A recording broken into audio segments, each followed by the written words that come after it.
नहर के बने हुए बंगले पे खड़े हैं।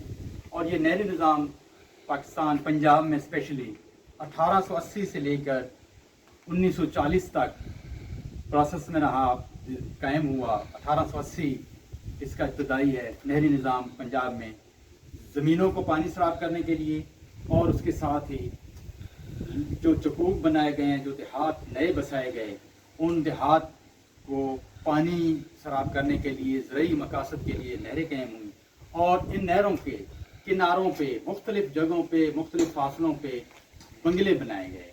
ये बंगले रहायशी थे, बाद बंगलों में तो पुलिस स्टेशन भी बने हुए थे, और इसके अलावा बंगलों पे पूरा एक सेटअप था नहरों के किनारे। ये एक रेस्ट हाउस की मानद थे, बहुत खूबसूरत, बहुत बेहतरीन, आला मेयार के और अच्छे तर्ज तमीर के थे। इनमें अपने स्टाफ, नहरी निज़ाम, ओवरसीयर्स, एसडीओज, जो भी मैनेजमेंट थी इन नहरों को चलाने वाली, उसके जो वर्कर्स थे, उनके लिए ये रहायशी यहाँ पे सिस्टम था, पूरा सेटअप था।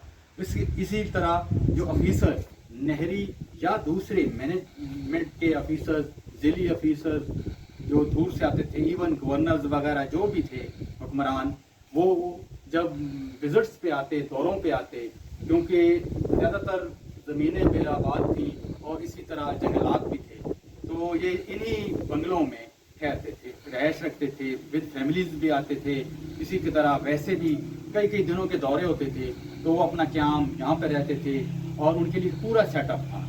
यहाँ पर बावर्ची खाने, इसी तरह इबादत गाहें, और स्टाफ के लिए अलहदा क्वार्टर्स, और एक बेहतरीन और खूबसूरत निज़ाम था, जो कि अब याद माजी बन चुका है, माजी का किस्सा बन चुका है। और जैसा कि आपको थोड़ी सी एक वीडियो भी दिखाते हैं, एक छोटा सा बंगला है एक पुराने इलाके में, तो ये उजड़ चुका है और बिल्कुल ख़त्म हो चुका है। हालांकि अभी भी सैकड़ों साल इसे कह सकते हैं कि हो गए इस सेटअप को कायम हुए, लेकिन अभी तक इनकी तमीर का जो सिस्टम है और जो मटेरियल इस्तेमाल किया गया है, वो अभी तक वो सलामत है। ईंटें और लकड़ी के जो इसके ऊपर डले हुए हैं, तो ये सब चीज़ें जो हैं, ये एक हमारे लिए एक नायाब ही हो गई हैं और तारीख़ का हिस्सा हैं। और ये आपके सामने ये तारीख़ है, और आपको थोड़ा सा और भी इसका विज़िट करवाते हैं।